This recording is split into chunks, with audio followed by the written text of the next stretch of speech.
Hi, y'all. Welcome to Spirit Mail. I'm Cheryl, and this is episode 53. So there was this little guy that came up to a guru, and he said, "Man," he says, "whenever I want to be just like you. I want to have the success that you have. I want to have the knowledge that you have. I want to be just like you." And he says, "Oh yeah." He says, "Meet me down at the beach tomorrow morning at 4:30." And the little guy says, "The beach?" He says, I don't want to go swimming. I want to be successful." And he says, "You want to be successful? Meet me at the beach at 4:30." So the little guy shows up at 4:30 in the morning, and the guru tells him, he says, to walk out into the water. And the guy just kind of looks at him really weird, and he says, "Walk out into the water." So the guy walks out into the water, and he's thinking to himself, I don't want to go swimming. I want to learn how to be successful. So the guru walks out there with him, and whenever he gets about waist deep or whatever, the guru pushes him under the water and holds him down. And the little guy struggles and struggles and struggles, and finally, after a while, the guru lets him back up. And the little guy says, "Dude, what are you doing?" I'm paraphrasing this story just in case you have heard it before, because I'm just paraphrasing it. I don't even know where it originated from. But the little guy stands up and he says, "Dude, what are you doing?" He says, "When you were under that water, what did you want?" He said, "I wanted to breathe." He said, "That's right." He says, "Whenever you want success in your life, as much as you want to breathe, that's when you know you'll be successful." So the reason I tell that story is because sometimes we have an idea in our head about something we want to do, whether it's apply for a promotion, get a job, a different job, start our own business, change our status of relationships, whatever that is. And what we do is we start toying with the idea and not really knowing for sure if that's what we actually want. And so we'll go around asking, "What do you think?" to our friends, right?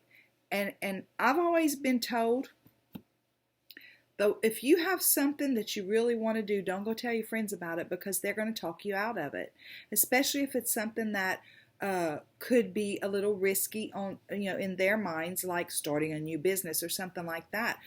And it's because they love you and they don't want to see you fail, right? So it's not because they're dream killers or anything like that. Just their mind doesn't work the same way that our minds work. So whenever we go ask somebody else for permission, number one, they don't have all the information that you have, and number two, they don't have the spirit inside of them that you have either. So when we're asking other people, before we go and ask someone else, "What do you think?" ask yourself, why am I asking? Why am I asking that person? Why am I even thinking of asking that person? What do they think? And then turn it back on yourself and remind yourself, I must not be ready. I must not really want this. Because if I really wanted it, I would go do it. So I got to a point in my life where I didn't ask anybody's permission about anything except my last husband. Before we divorced, I would go to him and ask him, "I really think I want to do this. What do you think?" And by that time, toward the last, probably 10 years of our marriage, he would say, "Well, if you're asking me, you're just trying to be nice about it or whatever. You're going to do what you want to do anyway, no matter what I say. So whatever you want to do." And he's right, because that's how I was. Even if he disagreed with it, I would argue with him and explain why. He was the only person I would ask, and it was only because he was my husband. But yeah, and I would argue with him and tell him why I do need to do it, or why it is a good idea. So anyway, but whenever we want whatever it is that we are thinking that we want, as much as we want to breathe, we're not going to ask anybody. When I left him, I had been laying in bed for 5 months at night praying that God would just take me in my sleep, because that's how spiritually dead I was basically by that time. And whenever I finally woke up, I didn't ask anybody what they thought. I just left.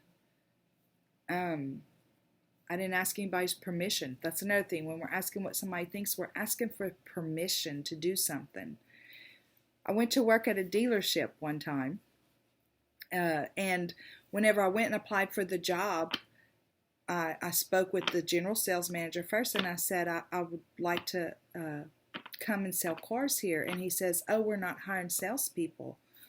I was like, what do you mean you're not hiring salespeople? He said, well, he says, we don't have it in our budget. I said, wait a minute. I said, I think the way it works is if I sell a car, you pay me. But if I don't sell a car, you don't pay me. So I would create the budget for you to hire me by selling the cars, because that's the only way you're going to pay me, right? And he says, oh, you want to work on straight commission? Yeah. So then he says, well, we don't really have the desk space. And I said, I don't need a desk. I need you to tell me that I can sell your cars and you'll pay me a commission, and I can go to work selling cars. And he said, hang on a minute. So he went and talked to the other guy, the other general manager. There was two of them. And they talked for quite a while, and then they called me in, and the other guy says, you want to come to work on straight commission? And I said, yeah. And he says, we don't have a desk for you. I said, I don't need a desk.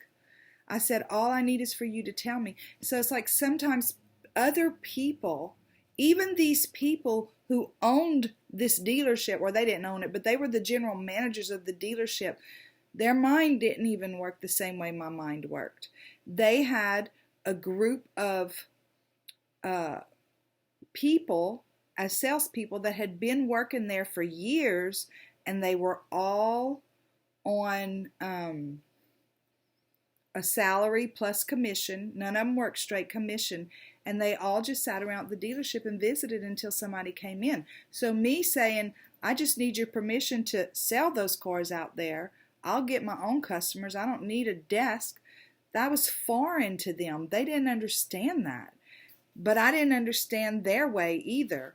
But they gave me the opportunity. And so every day I'd show up and I would pick a car that made me think of somebody, and I'd go visit them.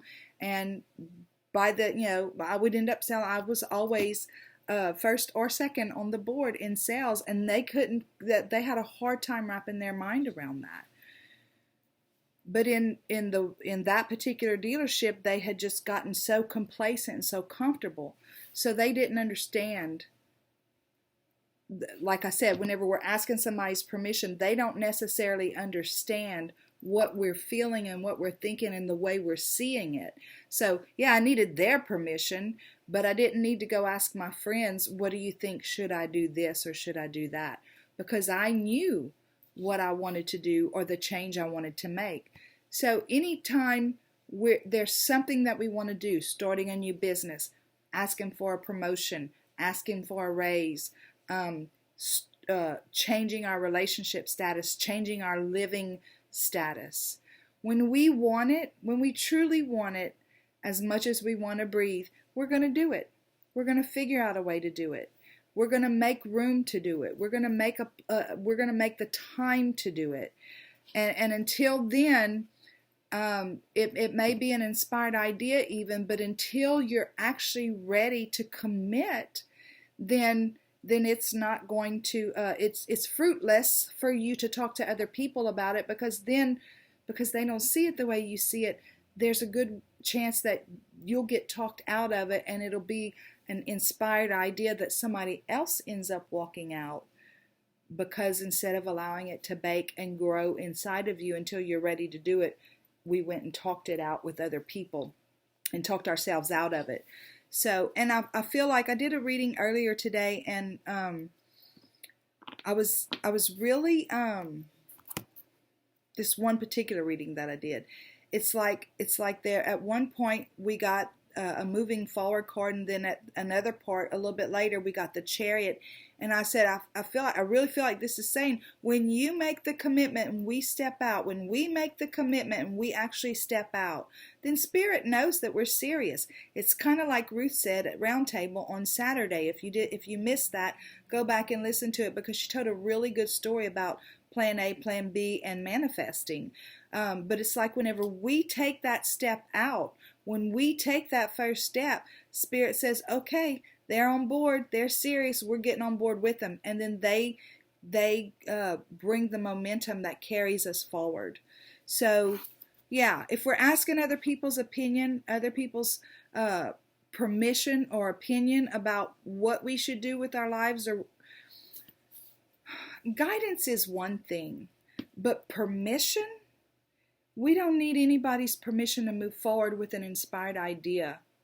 It's something that Spirit has given us on the inside, and whenever you have that, at all cost, you will do it because you want it as much as you want to breathe. You're going to move forward, and you may need a little guidance along the way. Absolutely, that may be so, but you don't need anybody's permission to go be who Spirit created you to be. Okay, that is our daily mail, and I am going to pull a PS. I will not be doing roundtable. No, I will be doing roundtable. Never mind. Just delete that. Delete that comment.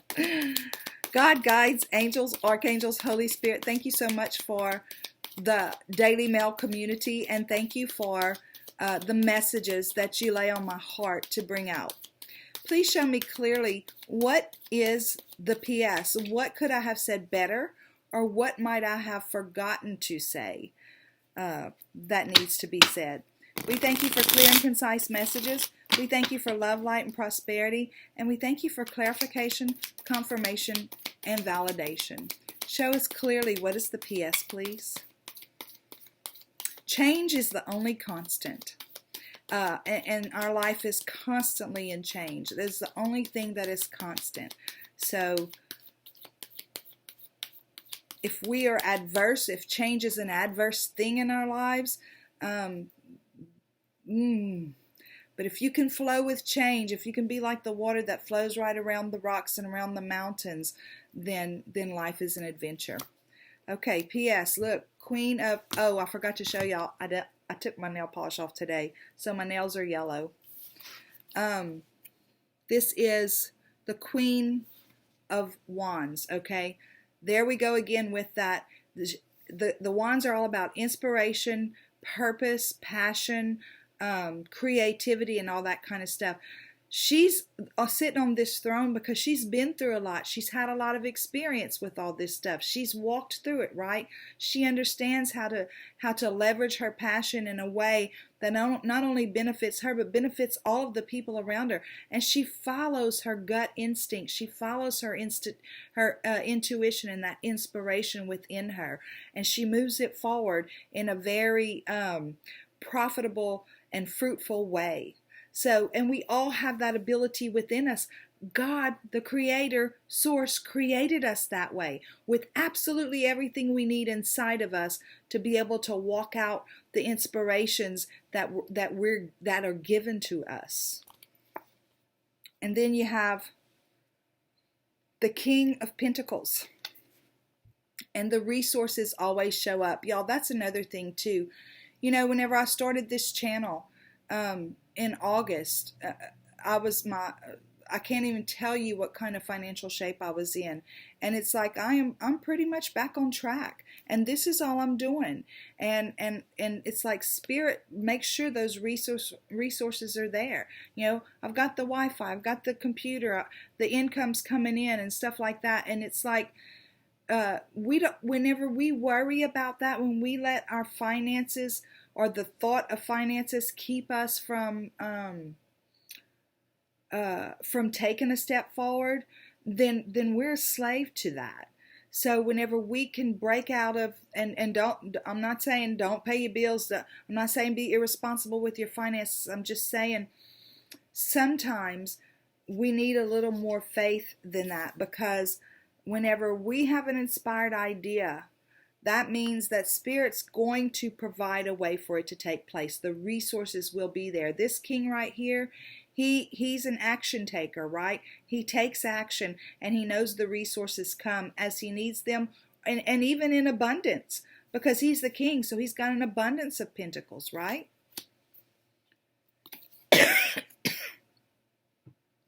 And whenever you want those 2 cups, as much as you want to breathe, you'll leave these 8 cups behind. You'll leave the stuff behind that no longer serves you, and you'll walk forward into that which does serve you and fulfills you and your purpose for being here. But whenever you're going to do it when you want it, as much as you want to breathe. Okay? And until then, when we're asking our friends, and when we're asking our friends what do they think, or do you think I should, it's like we're asking permission, because it's not ready to be birthed yet. So ask ourselves, when we go to somebody else and ask, what do you think? Before we do that, we should ask ourselves, why am I asking that question? What do I think? Because that's the most important part. What do you think? What do your spirit guides, your angels, your archangels? Have you had that conversation with the deeper part of you yet? Okay, that is Daily Mail episode 53, and I look forward to seeing y'all. Weekly readings will start again tomorrow. So see y'all then, and until then, have a super duper day. Bye.